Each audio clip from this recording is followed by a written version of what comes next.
Like what happens when like let's say you've got some complex idea that you're trying to convey to somebody else, and how do you do that? Well, your brain spends a lot of effort compressing a complex concept into words, and there's a lot of loss, information loss that occurs when compressing a complex concept into words. And then you say those words are then interpreted, then they're decompressed by the person who is listening, and they will at best get a very incomplete understanding of what you're trying to convey. It's very difficult to convey a complex concept with precision because you've got compression, decompression. You may not even have heard all the words correctly, and so communication is difficult. What we have here is a failure to communicate. Cool Aunt Luke. Yes, and there's a great movie. Yeah, great movie. And there's an interpretation factor too. Like you can choose to interpret certain series of words in different ways, and they're dependent upon tone, dependent upon social cues, even facial expressions, sarcasm. There's a lot of variables. Sarcasm is difficult. Yes. Yeah. And so one of the things that I've said is like that there could be potentially a universal language that's created through computers that particularly young kids would pick up very quickly.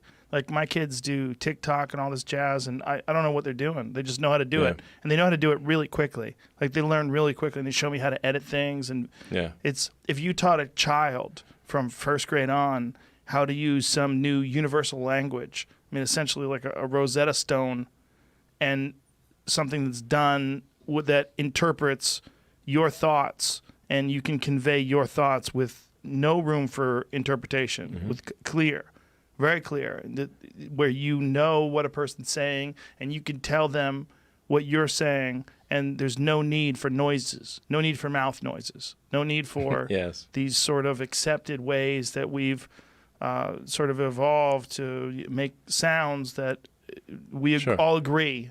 We through our cultural dictionary and we agree or certain we could bypass all that. Yeah, you can still do it for fun, sentimental reasons, right? Like campfires. Yeah, exactly. You don't need campfires. You don't need to roast marshmallows. It's kind of fun, right? I think you would, in principle, be able to communicate very quickly and with far more precision ideas, and language would. I'm not sure what would happen to language, but you could probably, in a situation like this, that you would be able to just, it would be kind of like the Matrix. You want to speak a different language, no problem. Right. Just wire it. We'll just download the program. Whew. Right. So, at least for the first few iterations, we'll just be able to use. Like, I know that Google has their some of their Pixel buds have the ability to interpret languages in real time. Like, sure. Yeah, you can hear it, and it'll play things back to you in whatever language you choose. So to be something along those lines. Yeah. For the first few iterations. Well, the first few iterations are.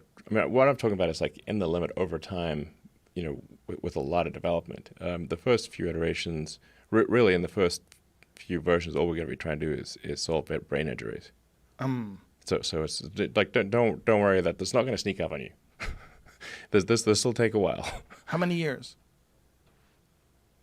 before you don't have to talk? If the development continues to accelerate, then maybe like 5 years, 5 to 10 years. That's quick.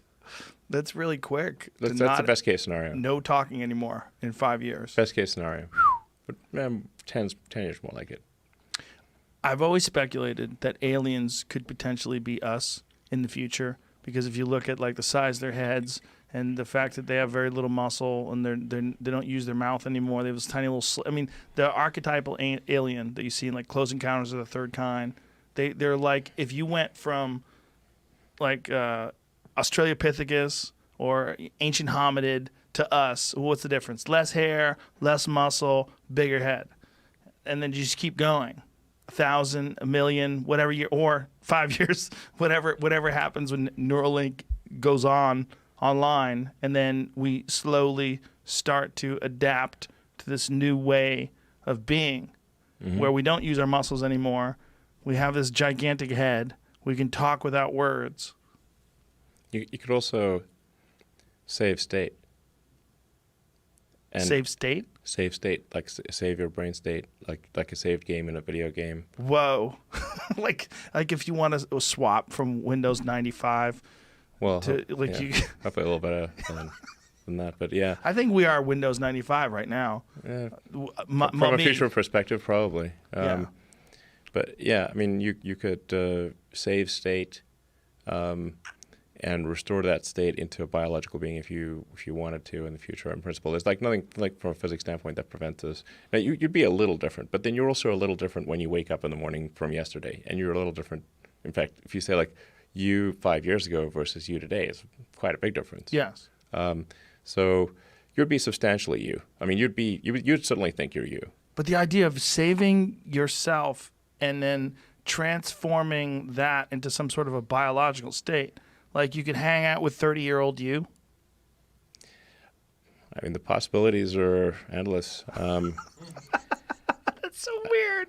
I mean, just think like how your phone you can record videos on your phone. Like, there's no way you could remember a video as accurately as your phone or a camera, could. So, now if you've got like some version 10 Neuralink, whatever, far in the future, you could recall everything, just like it's a movie. Crystal clear. Including the entire sensory experience. Emotions. Everything. And play it back. Do you think you'll be able to share? You can edit it. Edit it. Yeah. So you can change your past? You could change what you think was your past, yeah. Well, so if you had like a traumatic this whole thing experience, right now could be a replayed memory. It could be. Yeah. It may be. What's the odds of this being a replayed memory? If you had to guess. It's more than 50%. There's no way to assign a probability with accuracy here.